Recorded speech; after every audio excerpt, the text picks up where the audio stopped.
우리가 지난주에 그 세미나, 청지기 세미나를 한 것에 오늘 말씀은 좀 한번 좀 마무리하는 개념으로 살펴보려고 합니다. 우리 그 청지기 세미나 이 내용들을 이제 하는데, 먼저 제가 한국의 상황을 이렇게 보면은 군대라는 데가 있지 않습니까? 한국은. 그래서 한국의 젊은이들이면은 남자면은 누구든지 군대에 가서 병역의 의무를 마쳐야 되는 그런 의무가 있습니다. 저도 3년 동안 예전에 제가 근무할 때 3년 정도 됐었는데 34개월인가 35개월을 했었던 것 같습니다. 그 병역 혜택을 못 받아가지고 그렇게 했는데, 아주 추운 데서 군복무를 했는데요. 그 한국의 군대 시스템은 그런 거죠. 내 의지와 상관없이 의무적으로 가야만 되는 겁니다. 이러한 것이 한국의 이제 병역 시스템이고, 거기에는 본인이 원하지도 좋아하지도 본인의 의지하고는 전혀 상관이 없습니다. 가야만 하는 거죠. 우리가 의무병이라고 얘기하고, 이와 같은 성격의 거를 착출병, 징집병 이렇게 얘기를 합니다.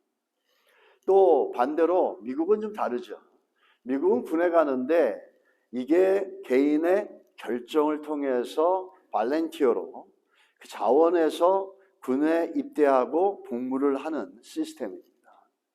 그래서 우리 한국의 시스템은 의무병이고 착출병이죠, 거의. 근데 미국은 자원에서 가는 자원병의 시스템을 가지고 있습니다. 이 자원병으로 오시는 분들도 있죠, 사실. 사관학교 출신들, 해군사관학교, 공군사관학교, 육군사관학교 이런 분들은 군인이 되고 싶어가지고 군대에 입대하고 대학 과정을 마치고 이렇게 입영을 하신 분들입니다. 이런 분들은 우리가 쉽게 이해할 수 있습니다. 그 자원병도 있고 착출병도 있다 이렇게 얘기할 수 있는데, 제가 군에 들어가 가지고 한 가지 본 게 하나가 있는데, 뭐가 있냐면 조금 특이한 경우가 있었습니다. 한 상병쯤 됐을 때 어떤 일이 있었냐면, 군에 장기적으로 직업군인을 하고 싶은 사람들은 그때쯤 되면은 하사관으로 지원할 수 있게 해줍니다. 그래서 군에 들어올 때는 착출병으로 들어왔는데, 군대 들어와서 생활해 보니까 군대가 맞는 거예요, 자기랑. 군대가 좋아지는 거예요. 그러고 나름대로 또 잡으로서 보장되어지는 것도 있지 않습니까? 그러다 보니까 그 상병병으로 착출병으로 왔다가 자원을 해서 지원병이 돼서 하사관이 되는 분들이 있었습니다. 상병쯤 돼가지고 나는 군대 남겠다 그러면은 지원을 하면 받아주면은 가서 훈련을 받고 올 때는 하사를 달고 옵니다. 그래서 그는 직업군인으로서 장기적으로 오랫동안 이제 군복무를 하게 되는 거죠. 자, 이게 참 보면서 특이하다라고 하는 생각을 했거든요. 그래서 우리 신앙생활도 이런 부분하고 좀 맞물려 있는 부분들이 있습니다. 우리 신앙생활도 어떻게 보면은 착출병같이 시작을 하지만 시간이 가면서 하나님의 은혜를 알아가면서 지원병, 자원병과 같은 모습으로 성장해 간다고 볼 수 있다는 겁니다. 제가 신학교 다닐 때 신학교를 다니고 졸업을 하고 목회를 하는 것이 너무 불편하고 부담스럽고 하기 싫어서 어떻게 하든지 이걸 안 할 수 있는 방법이 없을까 생각을 해봤습니다. 내가 신앙생활하고 예수님은 잘 믿겠지만 난 목회자로 사는 건 자신이 없다. 그리고 그렇게 살고 싶지도 않다. 이런 고민과 갈등이 있어가지고 선배 목사님에게 찾아갔습니다. 친하게 지냈던 선배 목사님인데 저보다 연배가 훨씬 많았죠. 목회를 열심히 하고 계셨는데 목사님한테 가서 상담을 했습니다. 제가 이 신학교까지 올 때는 여러 가지 뭐가 있는데 부르심이 있다고 하기도 하고 저도 어느 정도 느낍니다. 그렇지만 제가 그냥 평신도로서 신앙생활을 잘하고 목회자가 안 되고도 얼마든지 교회를 섬기고 또 하나님 나라를 섬길 수 있지 않겠습니까? 저의 요즘 그거였습니다. 그러자 그 선배님이 저에게 해주신 말씀이 있었어요. 그 아직도 기억이 나고 제가 시간이 가면서 목회자로서 살면서 이것이 맞다라고 하는 그런 공감과 감동을 받을 때가 많습니다. 그분이 뭐라 그러냐면 저한테 이렇게 얘기하죠. 하나님이 어쩌면 너를 착출병으로 부를 수도 있다. 그러나 시간이 가면서 하나님이 은혜를 주시고 네가 하나님을 경험해 가면서 너를 하나님께서 자원병으로 만드실 것이다 라는 겁니다. 그땐 그 얘기가 무슨 얘기인지 알 것 같으면서도 몰랐습니다. 근데 제가 목회를 30년 정도 하다 보니까 처음엔 억지로 했고 전도사 때는 참 힘들었습니다. 이걸 해야 되나 말아야 되나. 어느 날은 너무 고민이 돼가지고 주일날인데 교회를 가기 싫은 거예요. 대학부를 맡고 있었는데 예배가 11시인데 10시 반까지도 교회를 안 간 거예요. 그러다가 어떻게 해가지고 부랴부랴 교회를 간 적도 있습니다.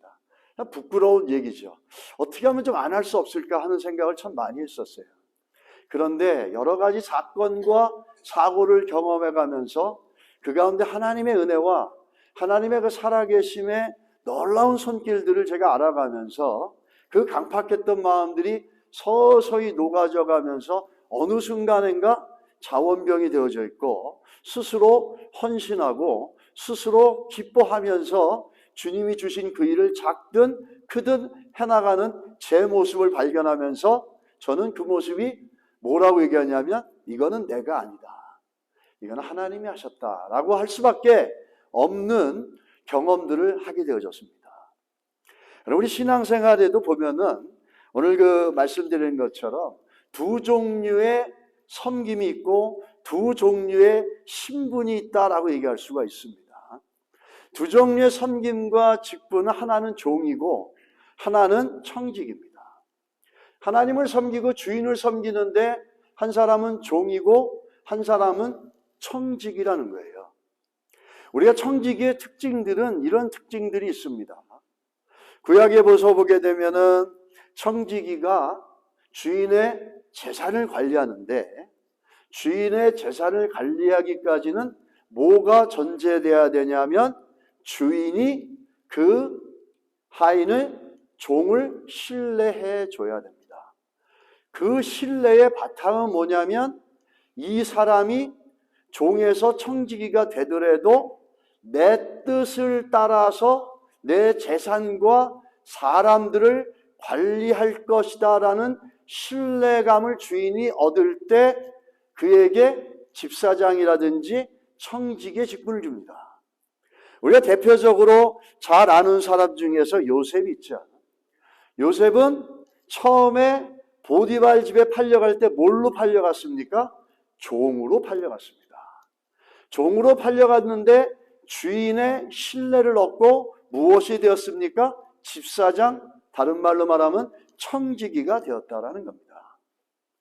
이 주인이 볼 때 주인의 뜻대로 일을 할 수 있다라고 결정이 되고 확신이 되어지는 신뢰감을 주는 사람에게 비록 하인이었더라도 그에게 청직이라고 하는 큰 직분을 주게 됩니다. 그래서 청직이라는 직분은 무엇을 전제하고 있냐면 주인의 신뢰를 전제하고 있고 주인의 신뢰는 뭐를 향한 신뢰냐면 주인의 뜻대로 일할 것이라고 하는 신뢰감을 주인이 확신할 때 종이었어도 청직이라고 하는 그 자리까지 올려줍니다. 신약에 가서 보게 되면은 마태복음 20장 8절과 디도서 1장 7절에 잘 나와 있죠. 구약에서는 주인의 신뢰를 바탕으로 청지기가 되어지지만 또 신약에서는 이 청지기를 뭐라고 얘기하냐면 주인의 대리자라고 이렇게 얘기합니다. 주인을 대리하고 대신해 주는 거예요. 그래서 마태복음 20장 8절에 보면 뭐라고 나왔냐면 저물매 포도원 주인이 청지기에게 이르되 이렇게 얘기합니다. 그러면서 자기 뜻을 전해주고 그 뜻대로 주인을 대신해서 일해줍니다. 주인의 대리자라는 거죠. 자, 우리가 디도서 1장 7절에 보면 더 명확하게 나와 있습니다. 마태복음 20장 8절에는 주인의 대리자지만 이 디도서 1장 7절에 보면은 청지기는 어떤 것이냐라는 걸 얘기해 주는데, 감독은 하나님의 청지기로서 책망할 것이 없고 제 고집대로 하지 아니하며. 이게 청지기가 되는 기초 작업입니다. 우리가 이걸 보면서 두 가지 공통점은 뭐냐면, 구약에서나 신약에서나 청지기의 공통점은 주인의 신뢰를 받아야 한다라는 겁니다. 그리고 그 신뢰는 무엇을 위한 신뢰입니까? 주인의 뜻대로 일을 할 수 있다라는 겁니다. 이 종의 특징은 어떤 특징이 있냐면은, 주인을 섬기는데, 똑같이 주인을 섬기는데 이 종은 청지기와 많이 다릅니다. 바울은 자기를 얘기할 때 고린도전서 4장 1절에 하나님의 비밀을 맡은 그리스도의 일꾼이라 얘기하는데, 정확하게 그리스도의 일꾼이란 단어는 헬라어 본문을 보게 되면 하급 장교입니다. subordinate officer입니다. 중급 고급 장교가 하급 장교예요. 그런데 또 다른 데서 보게 되면은 로마서 1장 1절, 빌립보서 1장 1절, 디도서 1장 1절에 보면 바울이 자기를 무엇으로 얘기하죠? 하나님의 종, 그리스도의 종이라고 얘기합니다. 같은 사람이 자기를 소개하는데 한편에서는 그리스도의 일꾼이요, 나는 하급 장교요, 관리자요, 청지기라고 얘기를 하고, 또 한편에서는 하나님의 종, 그리스도의 종이라고 얘기합니다. 같은 사람을 얘기하지만 자기를 소개할 때 다른 직분으로 얘기하고 있는 거예요. 둘은 다르다는 겁니다. 이 종과 청지기의 차이점을 좀 살펴보면, 요셉이 종으로 보디발의 집에 팔려간 것처럼 종은 그다음 넘겨주세요. 종은 자신의 어떤 권리도 자유도 보장된 것이 없습니다. 그리고 종은 자신의 것을 주장할 수도 없고 자신의 소유도 없습니다. 자신의 소유가 다 누구 거죠? 주인의 겁니다. 그래서 탈무드에 보면 재밌는 스토리가 하나 있는데, 아들을 가지고 있는 주인이 아들이 멀리 타국에 가버리고 자기 종밖에 없는 거예요. 이 사람은 재산이 많았어요. 그런데 그 재산을 다 누구에게 줬냐면 종에게 준 거예요. 종에게 주자 사람들이 얘기합니다. 저 사람 정신 나간 거 아니냐. 아들에게 줘야지 어떻게 종에게 줘야 되느냐. 근데 유대법은 어떻게 돼 있냐면 종의 모든 재산은 다 주인의 거로 돼 있습니다. 그러니까 아버지가 종에게 줬어도 그 종은 누구죠? 아들의 종입니다. 고로 그 종이 가지고 있는 모든 거는 그 아들이 왔을 때 다시 다 되찾을 수 있는 거예요. 종은 자기 소유가 없습니다. 자기 거라 주장할 수 있는 권리도 없어요. 법적으로 보장된 것도 없어요. 명령만 따라가야 됩니다. 자기 생각을 피력할 수도 없어요. 자기 주장을 얘기할 수도 없어요. 자기의 지혜를 쓸 수도 없어요. 주인이 하라는 대로만 해야 되는 게 이 종이라는 겁니다. 이 무조건 불복해야 되고 때로는 불종해야 되는 게 종이라는 거죠. 그래서 이 두 사람, 청지기와 종은 동일한 주인을 섬기지만 아주 다르다는 겁니다. 그 청지기는 어떤 사람입니까? 청지기는 첫째, 자유인입니다. 둘째, 자신의 재능과 지혜를 얼마든지 사용해서 주인의 뜻을 이루어갈 수 있습니다. 청지기는 주인의 신뢰를 받아서 주인의 재산을 관리하는 자로 뭐가 중요하죠? 책임감이 중요합니다.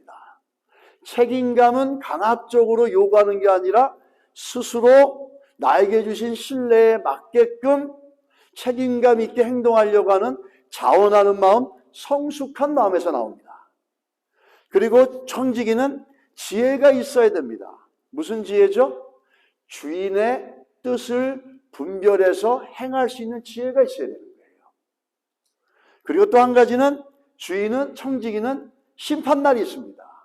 누가복음 12장 46절로 47절에 보면 나오죠. 생각하지 않는 날 알지 못하는 시각에 그 종의 주인이 이르러 엄히 때리고 신실하지 아니한 자의 받은 벌에 처리하리니 주인의 뜻을 알고도 준비하지 아니하고 그 뜻대로 행하지 아니하는 종은 많이 맞을 것이요. 심판의 때가 있다는 겁니다. 청지기는 자유하죠. 지혜를 쓸 수 있게 해주고 본인의 선택과 권리를 주고 다 할 수 있게끔 해주는데 마지막 심판날에 뭐죠? 주인의 뜻대로 했느냐를 심판받고 그 한 것에 대해서 결과를 셈할 때가 있다는 겁니다. 이게 종과 청지기의 차이점들을 얘기하고 있는 거예요. 자, 왜 이렇게 얘기하냐면 우리가 한 가지 좀 기억해야 될 것은 이 종과 청지기의 가장 큰 차이점은 무엇입니까? 종은 억지로 주인을 섬기는 상태라고 얘기할 수 있다는 겁니다. 그러나 반대로 청지기는 자원함으로 주의 뜻을 이루기 위해서 섬기는 자라는 거예요. 너무너무 다르다는 거죠. 큰 차이가 있다는 거예요. 왜 이 말씀을 드리냐면 아까 제 얘기를 드린 것처럼 우리가 신앙생활을 하더라도 종처럼 하는 사람이 있고 또 신앙생활을 하더라도 청지기처럼 하는 사람이 있다는 거예요. 그 말은 뭐냐면 비록 종으로 아무것도 모르고 시작했다 할지라도 예수가 뭔지도 모르고 하나님의 은혜로 예수를 믿게 되어가지고 그냥 끌려가든지 신앙생활 했다 하더라도 거기서 하나님의 은혜를 경험하면서 조금씩 자라고 성장해서 어떤 자리까지 올라갑니까? 하나님의 신뢰를 얻어서 하나님의 뜻을 이룰 수 있다라고 하는 하나님의 신뢰를 얻어서 청지기같이 주를 섬기고 주의 나라를 섬겨가는 사람이 있다는, 성도가 있다는 겁니다. 여러분은 어떤 식의 신앙생활을 하고 계십니까? 종처럼 하십니까? 아니면 청지기처럼 하십니까? 억지로 하십니까? 자원함으로 하십니까? 어쩔 수 없어서 끌려가면서 하십니까? 아니면 지혜롭고 주의 뜻을 분별하며 책임감 있게 그렇게 성숙하게 하나님 나라와 교회를 섬기고 계십니까? 우리는 이분 분들을 오늘 청지기 세미나를 마무리하면서 그 주제를 이렇게 정리하고 싶습니다. 종으로 섬기는지 청지기로 섬기는지.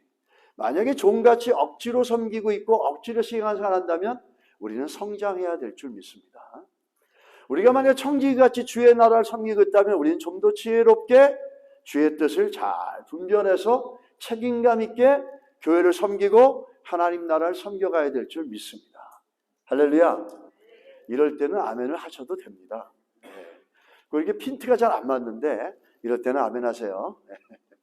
그래서 오늘 이런 청지기의 신앙을 갖고 교회를 잘 섬겨왔던 성도들과 교회가 있습니다. 그게 어떤 교회냐면 안디옥 교회입니다. 이 안디옥 교회는 어떤 교회였습니까? 처음으로 크리스토퍼, 그리스도인이란 이름을 만들어낸 교회입니다. 이 크리스찬이란 말, 크리스토퍼, 그리스도이란 말은 그리스도를 업고 다니는 자다 이런 뜻입니다. 근데 이 그리스도인이라는 그 말이 누구에게로부터 나왔습니까? 안디옥 교인들이 만들어냈습니까? 자기들이? 아니에요. 그 안디옥의 바깥에 있는 세상 사람들이 야, 저들이 그리스도인이구나. 저렇게 사는 게 그리스도인이구나. 저런 사람들이 그리스도인이구나 라고 하면서 세상 사람들이 만들어준 거예요. 바로 세상 사람들 바깥으로부터 인정과 신뢰를 받았다는 거죠. 그리고 또 한 가지 안디옥 교회는 어떤 교회였습니까? 사도행전의 가장 핵심이 되는 말씀이 뭐죠? 사도행전 1장 8절의 말씀입니다. 오직 성령이 너희에게 임하시며 너희가 권능을 받고 예루살렘과 온 유다와 사마리아 땅끝까지 이르러 내 증인이 되리라 그랬습니다. 이게 사도행전의 핵심이고 성령을 이 땅에 보내신 목적이에요. 그 목적은 뭐냐면 땅끝까지 가서 증인이 되고 땅끝까지 가서 복음을 전하는 일을 교회가 감당해야 된다는 거죠. 근데 이 말씀의 첫 번째 수혜자가 누구였냐면 첫 번째 리시버가 누구였습니까? 예루살렘 교회였습니다. 근데 예루살렘 교회는 어떤 이유인지 모르지만 사도행전 1장의 말씀처럼 그렇게 선교사들을 파송하고 선교에 깊이 있게 인벌브되는 흔적이 없었습니다. 그러자 어떤 그 일을 제일 먼저 한 교회가 어디냐면 안디옥교회죠.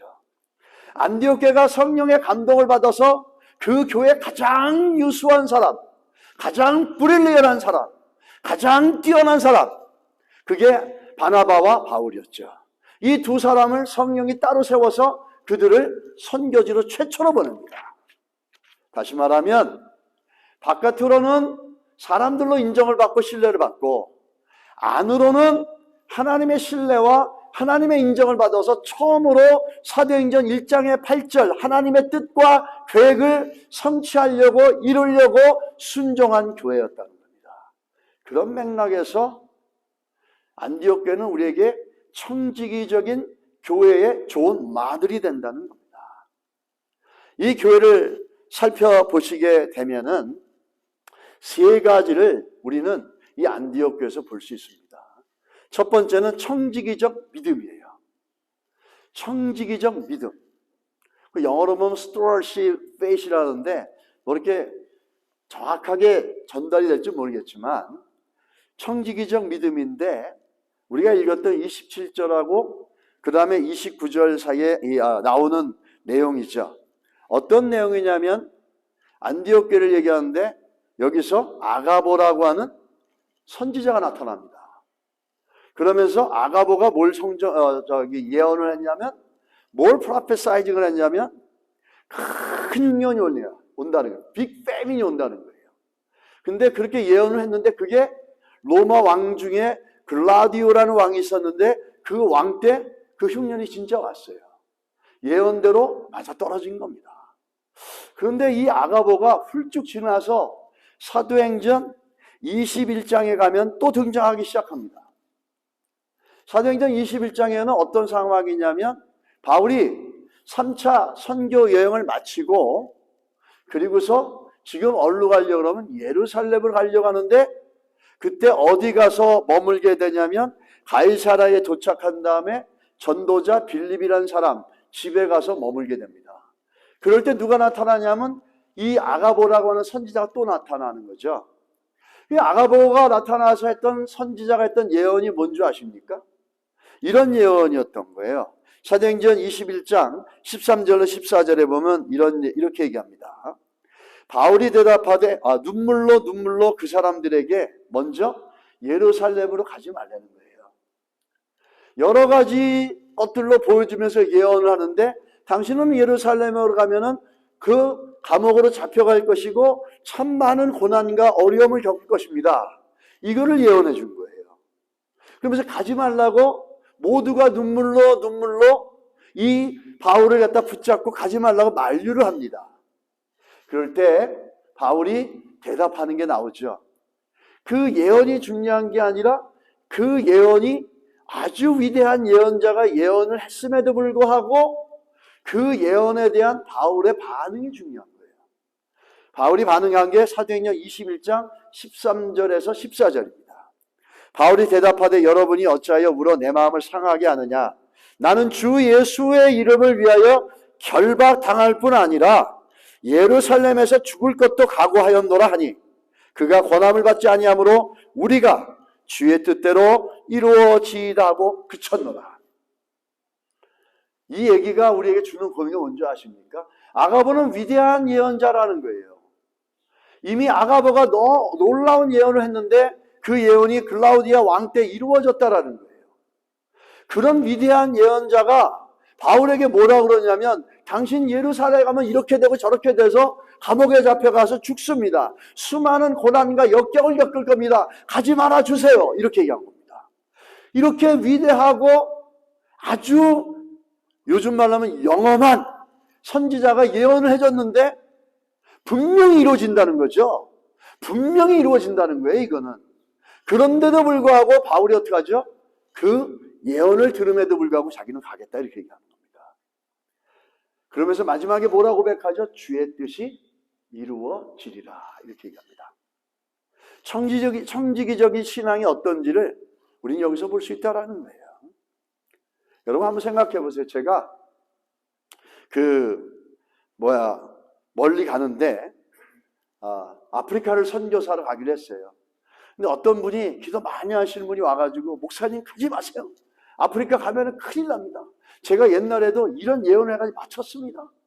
난 이 정도로 예언의 능력 있는 사람이고 하나님이 이런 은사를 줬기 때문에 수십 년 전에 이런 일이 있지 않습니까? 그건 내가 막혔지 않았습니까? 제가 분명히 봤습니다. 내가 예언하는데 아프리카 가면 엄청난 고난을 받으실 거예요. 이렇게 저한테 예언을 해줬어요. 그럼 여러분 어떻게 하실 겁니까, 여러분? 저는 솔직히 생각할 때 할렐루야, 하나님 감사합니다. 제가 큰 고난 당할까봐 미리 알려주시고 피할 길을 주셨군요. 할렐루야. 그리고 감사한금 드리고 저는 다니면서 하나님이 나에게 이러이러한 은혜를 주셨다라고 아마 간증하고 다닐 거예요. 근데 바울은 그러지 않았다라는 거죠. 비록 죽는다 할지라도 주의 뜻이라면 가겠다라는 거죠. 아마 저는 분명히 누군가 그러면 여러분들에게 제가 아프리카 선교사 가려고 그러지 않았습니까? 근데 가면 이런 일이 당한다 그러는데 진짜 일어났어요. 누가 예언해서 못 가서 하나님 피할 길을 주셨어요. 하나님 저를 너무너무 사랑하시는 거예요. 나는 그래서 너무너무 감사해요, 여러분. 아마 이렇게 간증하고 헌금, 감사헌금하고 기뻐하며 있었을 거예요. 그것도 틀린 건 아닙니다만은 오늘 이 바울을 보십시오. 그런 엄청난 예언자가 예언했어도 비록 죽어도 내가 주의 뜻을 이루기 위해서는 마땅히 하겠다 얘기합니다. 이 청지기적인 믿음과 그런 예언을 받고 내가 안 간다고 하고 감사헌금하면서 기뻐하는 제 모습 어떻게 얘기하겠습니까? 이게 바로 종의 믿음입니다. 근본적으로 다른 거죠. 바울은 이 위대한 고백을 통해서 분명히 우리에게 일깨워주는 게 있다는 거죠. 그렇게 위대한 예언자가 예언을 했어도 그것보다는 하나님의 뜻, 주의 뜻을 이루기 위해서 그 길을 들어갔다라는 겁니다. 참으로 이런 부분을 보면은 자신의 부르심과 주의 뜻을 위해서 나가는 이 바울의 모습 속에 청지기의 믿음이 어떠한지를 잘 보여주고 있다는 겁니다. 여러분은 어떻게 반응하실지 모르겠지만 다윗처럼 우리가 이런 모습으로 신앙의 모습으로 자라갈 수 있기를 소원합니다. 비록 내가 가는 길에 어려움이 있어도 주의 뜻을 이루기 위해서 기꺼이 남은 피 한 방울이라도 드리겠다라고 하면서 그 길을 갈 수 있다면 이게 바로 청지기의 믿음이지 않겠습니까? 주의 뜻을 위해서 자기의 편리를 포기하는 거죠. 주의 뜻을 이루기 위해서 자기는 기꺼이 희생해 나가겠다는 거죠. 이게 청지기의 신앙이라는 겁니다. 그러나 우리는 대부분의 그렇지 못할 때가 참 많다라는 겁니다. 그래서 바울은 이 에베소서 교회를 통해서 우리들에게 청지기의 믿음이 무엇인지를 보여주고 있다는 거죠. 조금 어렵고 조금 힘들면 뒤로 빠지게 되고 조금 희생해야 되고 어려운 자리가 올 것 같다면 피해가는 게 신앙의 지혜라고 생각하고 그것이 하나님의 사랑이라고 생각한다면 우리는 바울의 오늘 이 고백을 되새겨볼 필요가 있을 줄 믿습니다. 또 두 번째 보시게 되면은 근데 한 가지 기억할 것은 바울이 예루살렘으로 가기 전에 왜 하나님께서는 이런 기회를 주셨을까? 그냥 가게 하면 됐지만 왜 하나님께서는 아가보라고 하는 그 예언자를 통해서 이런 일이 일어날 거를 갖다 미리 왜 얘기해 주셨을까? 이건 하나님의 인격성입니다.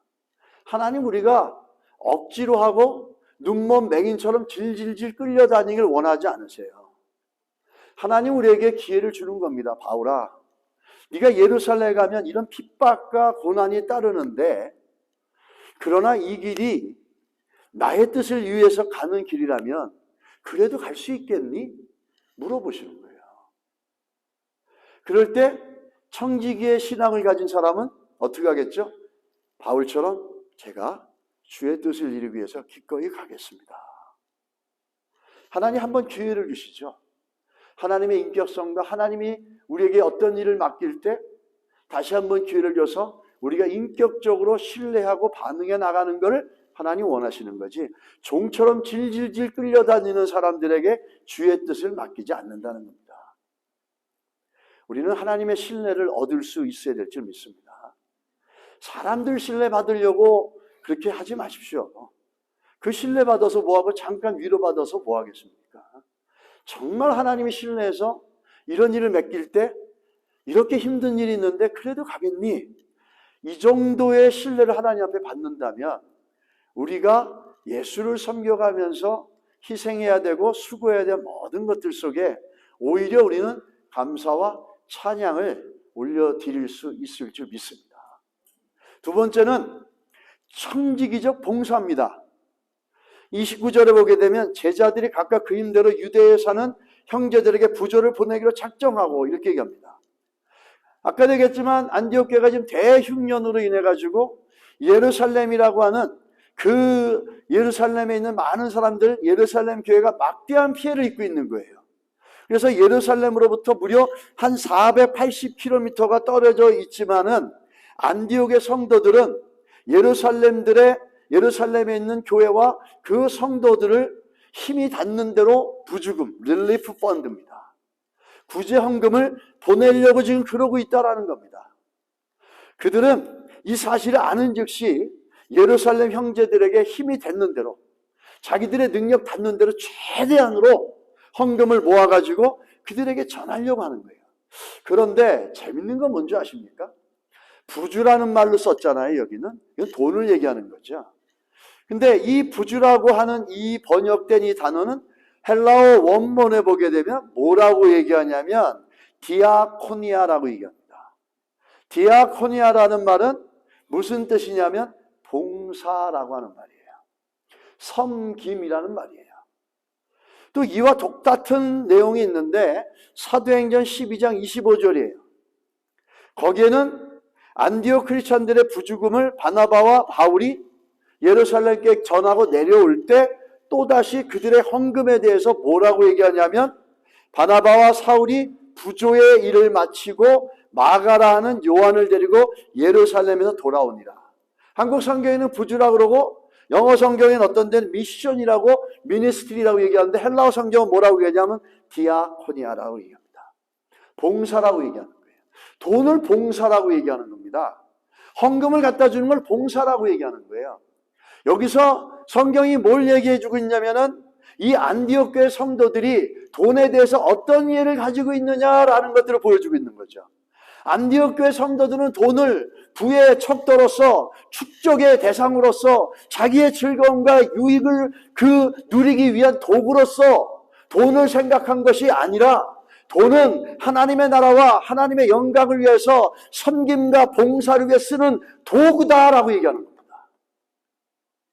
청지기적인 섬김은 어떻게 시작될 수 있냐면 우리가 돈에 대해서 이 돈을 모아서 축적해서 이 돈으로 잘 먹고 잘 살고 나를 위해서 나의 영광과 나의 즐거움을 위해서 살아가는 것, 그것을 위해서 돈을 버는 것, 여기서 바뀌어가지고 아니야, 돈은 봉사의 도구야.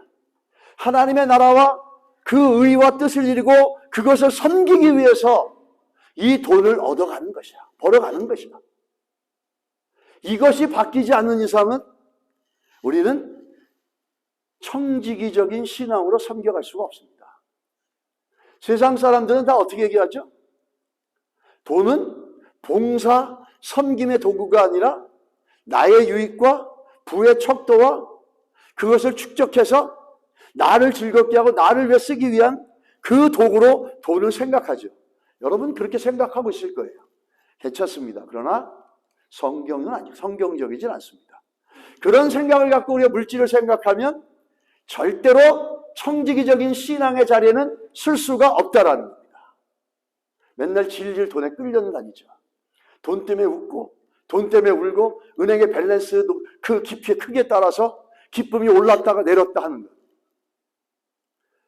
좀 쉽게 얘기하면 종 같은 믿음은 그렇게 살 수 있습니다. 청지기는 그렇지 않다는 거죠. 이 부주금이라고 얘기하는데 릴리펀드라고 얘기하는데 계속해서 성경은 뭐라고 했냐면 디아코니아, 봉사다라는 거예요. 돈이 봉사와 섬김의 도구지 축적과 부의 척도가 될 수가 없고 내 영광과 내 기쁨을 위해서 사용되어지는 도구가 아니라 하나님의 나라와 하나님의 백성과 영광을 위한 도구라는 겁니다. 크리스찬들 중에서는 그러한 마음으로 돈을 벌어서 참으로 하나님께서 많은 부와 많은 것들을 부어주신 사람들은 너무나 많습니다. 우리는 이 돈에 대해서 바뀌기 전까지는 청지기 신앙에 대해서 이해할 수가 없어요. 여러분 중에서 아마 이럴 거예요. 목사님, 세상을 안 살아보셔서 돈을 버는 게 뭔지 모르시나 보죠. 교회에서 사례비 따박따박 받으시니까 돈 버는 게 얼마나 어려운지 모르시나 보죠. 그렇게 얘기하실 수 있는데 제가 안 해본 아르바이트와 안 해본 일이 없습니다. 미국에 와서 돈 없이 공부하고 돈 없이 살려면 어떻게 살아야 되는 줄 아십니까? 쓰레기통만 안 뒤지지 거지처럼 살아야 돼요. 밤낮으로 일해야 됩니다. 그렇게 30년, 거의 20몇 년을 살았어요. 학교 다닐 때 등록금 누가 줍니까? 장학금 못 받으면 노가다 뛰어야 되고 밤에 일해야 됩니다. 그래서 이런 부분에 있어서 여러분들에게 얘기할 때 아무 세상 물정 모르는 하루 강아지가 여러분들에게 얘기하는 것은 최소한 아니다라는 겁니다. 얼마나 힘든지 압니다. 그래서 더더욱이 이 물질에 대해서 하나님 편에서 청지기 같은 신앙을 가져야 된다는 사실입니다. 그럼 믿으십니까? 이런 건 아멘 하셔도 돼요. 그냥 이렇게 고개만 끄덕거리지 마시고 아멘 하시기 바랍니다. 우리가 이 청지기적인 삶의 신앙은 결국은 어디까지 이르려면 우리 세상 속에서 우리가 가지고 있는 자배까지도 영향을 미칩니다. 제일 잘 보여주는 게 누구냐면 16세기의 프랑스의 개신교들 위그노라는 사람들을 볼 수 있습니다. 이 위그노라는 사람들은 엄청난 박해를 받았어요. 두 부류에게, 첫째는 정치 집단들, 왕정 세력들이라고 그러죠. 왕권을 가지고 있는 정치 세력들과 또 하나는 카톨릭입니다. 이들로부터 아주 그냥 대학살을, 매스거를 당하고 수많은 핍박과 어려움을 겪었습니다. 그래서 이들의 신앙 속에 두 가지가 오늘날 우리에게 큰 교훈이 되는데 하나는 예배고 하나는 그들의 직업 정신입니다. 그들은 예배를 한번 드리기 위해서 목숨을 걸어야만 됐어요. 목숨을 한번 걸고 예배를 드리기 위해서 그들은 나갔어야 됐습니다. 또 한 가지는 직업 정신이에요. 그들은 자기가 무엇을 하든지 간에 최고의 그 상품을 만들어냅니다. 빵을 굽게 되면 최고의 질과 최고의 방법으로 소비자들에게 최고의 유익이 가게끔 만들어주는 거예요. 그러면서 그걸 통해서 사회 속에 자기 잡들을 통해서 하나님의 영광이 드러나게 하는 거라는 거죠. 이런 청지기의 신앙이 결국은 일하는 잡까지 흘러가는 거죠. 그래서 크리스찬들이 일을 할 때 중요한 건 뭐냐면 무슨 일을 하느냐가 중요한 게 아닙니다. 판사, 검사 되고 사회적으로 성공한 의사 이런 놀라운 직분, 제 작업을 갖는 그게 중요한 게 아니라 우리가 무엇을 하든지 간에 어떻게 하느냐가 중요하다라는 거죠. 작은 일이든 큰 일이든지 어떻게 하느냐가 중요하다라는 거예요. 그걸 위그너가 보여주는 겁니다. 자기들이 빵을 파는 대상들이 누구죠? 예배 드린다고 자기들을 죽이려고 칼 들고 덤벼드는 사람들이에요. 개신교 신앙을 가졌다라고 언제든지 뒤통수 치고 언제든지 자기 것들 모든 걸 뺏어갈 수 있는 사람들이에요. 근데 그들의 유익을 위해서 최고의 질과 최고의 재료와 최고의 방법으로 그들에게 봉사하는 겁니다. 이게 청지기 정신이죠. 우리 어릴 때 동료가 있었어요. 동료가 아니라 누군가를 약을 올리거나 친구들을 갖다 약 올릴 때 쓰는 말이 있어요. 뭐 내가 옆집에 친구가 민수라고 하면 민수네 아버지는 똥퍼요 그렇게 얘기하죠. 막 그러면서 약 올리는 거예요. 얼마나 잘 풀지 몰라요. 뭐 그렇게 깨끗하게 풀 줄 몰랐어요. 뭐 이렇게 막 그러면서 약 올리는 거죠. 그는 폄하하는 거죠. 아주 이거를 갖다 잘 얘기해주는 한국의 어떤 교수님이 있는데 제가 거기서 카피했습니다. 예, 맞아요. 근데 이거는 굉장한 청지기 정신이 거기에 있어요. 그 똥을 푸는데 너무 깨끗하게 푸는 거야. 그래서 거기서 밥을 먹을 수 있을 정도가 되는 거예요. 얼마나 자기를 잘하는 거예요. 똥 푸는 일이 그 일이 중요한 게 아니라 그 일을 어떻게 하느냐가 중요하다는 거죠. 청소하는 그 일이 중요한 게 아니라 그 일을 어떻게 하느냐가 중요한 거는 거죠. 우리가 어떤 일을, 무슨 일을 하느냐가 중요한 게 아니고 직업에는 귀천이 없다 그러지 않습니까? 특히 성도들, 크리스찬들은 더욱더 그러죠. 내가 무슨 일을 하든지 간에 그것을 어떻게 하느냐가 중요한 거죠. 옆집의 아버지는 뽕퍼요. 그렇게 잘 풀 수가 없어요. 그걸 굉장히 잘하는 거죠. 굉장한 청지기 정신이 거기 있지 않습니까? 여러분, 우리가 뭘 하느냐가 중요한 게 아니라 어떻게 하느냐가 중요하다는 겁니다. 이게 청지기 정신이, 청지기 신앙이 결국에 우리 일하는 데까지 간다는 거죠. 대충대충 해서 돈 받아오고 대충대충 해서 이익 남긴다는 게 아니라는 겁니다. 청지기 신앙은 결국 우리 삶에까지도 확장되어지고 적용되어진다는 걸 얘기하고 있다는 거죠. 여러분, 우리에게 주어진 일이 무엇인지 모르겠지만 그 일을 최선을 다해서 해나가는 우리가 될 때 그 자리에서 주의 이름이 높임받을 줄 믿습니다. 우리가 마지막으로 보게 되면 청지기의 결정입니다. 청지기적인 결정이 나오는데 29절하고 30절을 우리가 볼 수 있어요. 29절과 30절에 보게 되면 처음에 29절에 뭘 얘기하죠? 예루살렘에 큰 기근이 와서 예루살렘 교회와 성도들이 어렵다 그러니까 그러면 좋다. 부주금, 릴리프 펀드, 구제헌금을 하자 하고 제일 먼저 decide, 작정을 합니다. 그래서 30절에 가니까 뭐죠? 그것을 실행하였다 이렇게 얘기합니다. 29절과 30절 작정했다, 실행했다, 실제 보냈다라는 거죠. 요 사이에는 시간 차이가 있다라는 겁니다. 우리도 교회도 마찬가지죠. 그런 일을 겪었다면 오늘 우리가 결정하면 최소한 다음 주나 그 다음 주에 그게 발송이 되지 않겠습니까? 근데 이 안디옥 교회는 그것을 작정하고 그것을 실행하는 요 시간차가 있었는데 얼마가 될지는 모르겠어요. 그런데 그 시간차 속에 있었지만은 바뀌지 않고 결정을 번복하지 않고 결정대로 그대로 준행했다는 거예요. 그게 참 중요하죠. 왜 그랬을까요? 예루살렘 교회는요, 그 당시에 가장 큰 교회였어요. 수천 명이 모였고 엄청난 많은 사람들이 있었지 않습니까? 그러니까 이 사람들이 이렇게 얘기할 수도 있었어요. 아니 목사님, 우리보다 큰 교회고 우리의 모교회고 우리보다 큰 교회고 우리보다 모든 게 다 잘 되어 있는 교회인데 거기다가 왜 우리가 헌금을 해야 됩니까? 이렇게 얘기할 수도 있었다는 거예요.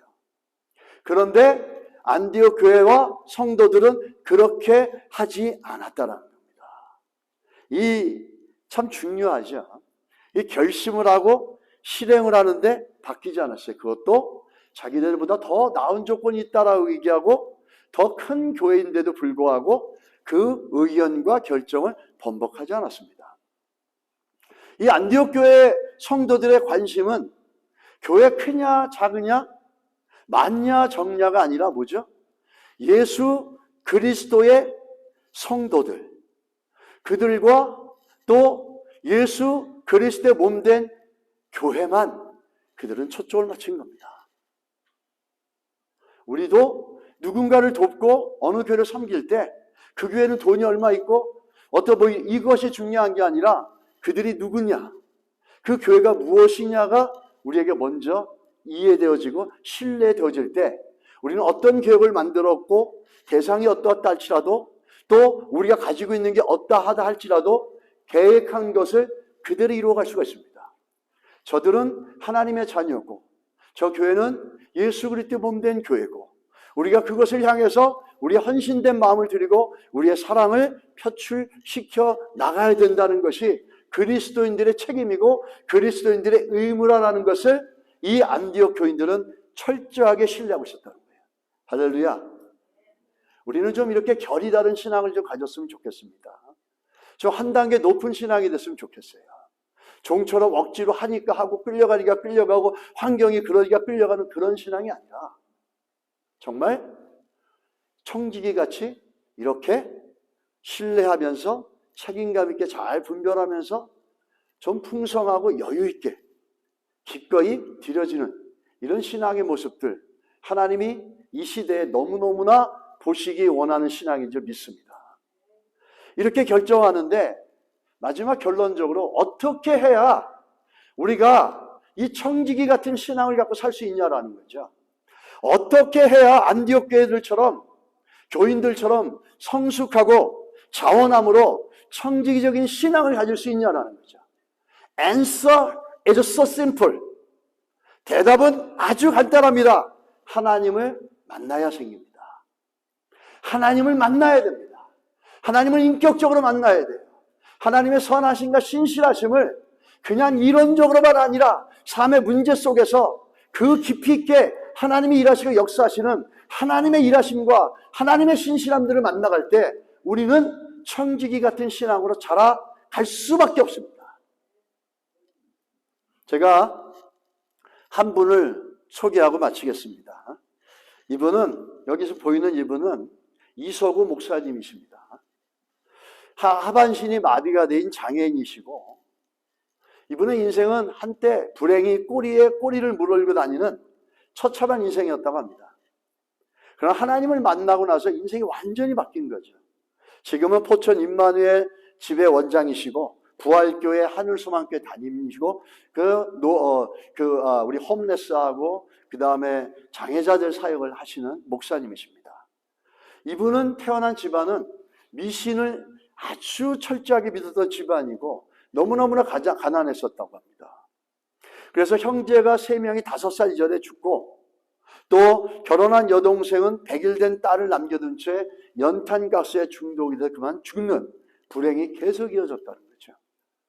게다가 어머니는 장애인이셨고 아버지는 정신질환 환자였습니다. 그 역시 29살에 공사장에서 일을 하다가 4층에서 떨어져서 하반신 마비가 되었습니다. 사고 이후에 사귀던 자매는 장애인이 된 이분을 버리고 떠나갑니다. 거기다가 폐병까지 걸려서 피를 토하며 생명의 위독을, 생명이 경각에 달렸다고 합니다. 이럴 때 폐병을 고치기 위해서 유명한 병원을 다 다녀보고 진찰을 받았지만 차도가 없었습니다. 모든 돈을 다 탕진한 거죠. 그러자 그때 교회에서 늘 가르쳐줬던 이야기가, 설교가 기억이 난 거죠. 하나님을 간절히 찾아라. 하나님 앞에 간절히 나가라. 그래서 그 교회에서 들은 대로 배운 대로 하나님을 간절히 찾기 시작했습니다. 하나님 고쳐주십시오. 간절히 기도한 거죠. 근데 하나님 은혜를 주셔서 정말 그 폐병이 깨끗하게 고쳐진 거예요. 그러면서 그 이후에 치료해 주신 하나님께 감사를 드리면서 하나님께서 이분에게 사명을 주셨는데 평생 전도의 사명을 주셨다는 겁니다. 그래서 그가 이런 고백을 하죠. 주님은 저를 새로운 사람으로 만들어 주셨습니다. 주님은 분명히 말씀하셨습니다. 너는 나를 전하는 인생이 되어라. 어디서든 예수 그리스도를 전하는 인생이 되어라. 그럼 내가 너를 높이리라. 그는 전도 사명을 받은 날부터 비가 오나 눈이 오나 30년 동안 하루도 빠지지 않고 길거리에서 전도를 했다고 합니다. 휠체어를 타고 저렇게 전도해 나가는 거죠. 그는 전도할 때 재수가 없다며 칼을 들이대는 깡패들도 있었고 아무 이유 없이 와서 때리고 시비 거는 사람들도 있고 술 취해서 행패 부린 사람들도 있었고 장사에 방해한다고 강자로 쫓아내는 상인들도 있었다고 합니다. 이는 수많은 어려움을 매일매일 겪었지만 전도에 너무너무나 열중하게 됐죠. 더 열중하게 됐죠. 그런 나머지 몸에 욕창이 나서 여러 번 수술까지 거듭했다고 합니다. 이런 가운데서 포기하지 않고 기쁨으로 이 일을 계속 해나갔습니다. 하나님께서는 나중에 동일한 사명을 갖고 있는 좋은 아내까지 만나게 해주셔서 지금은 부부가 같이 그 주에 주신 일을 감당하고 있다고 합니다. 그분과 함께 포천과 의정부에서 이제 교회를 세워서 홈레스 노숙인들 사역을 하고 장애인 공동체 사역을 한다고 합니다. 그래서 이분이 책을 쓴 게 뭐냐면 휠체어에서 전하는 외침이라는 책이에요. 이 책에서 이렇게 얘기합니다. 이분이 이런 고백을 하죠. 남 놓고 기억자를 몰라도 하나님만 알면 지혜로운 사람이고 대학을 나오고 박사를 할지라도 하나님을 모르면 어리석은 사람일 뿐이다. 저는 꿈도 없고 희망도 없이 밥만 먹고 배설만 하다 죽는 인생인 줄 알았습니다. 하지만 예수님을 만나고 나니 생각이 바뀌고 인생 역전을 하게 되었습니다. 여러분도 예수님을 만나기만 하면 이웃에게, 사람들에게 좋은 영향을 주는 인생을 살 수 있습니다. 지금 바로 예수님을 만나 보십시오라고 외칩니다. 예수님을 아시는 분은 더 깊이 있게 만나시고, 모르시는 분들은 예수를 만나가시는 은혜가 있기를 주님의 이름을 축원합니다.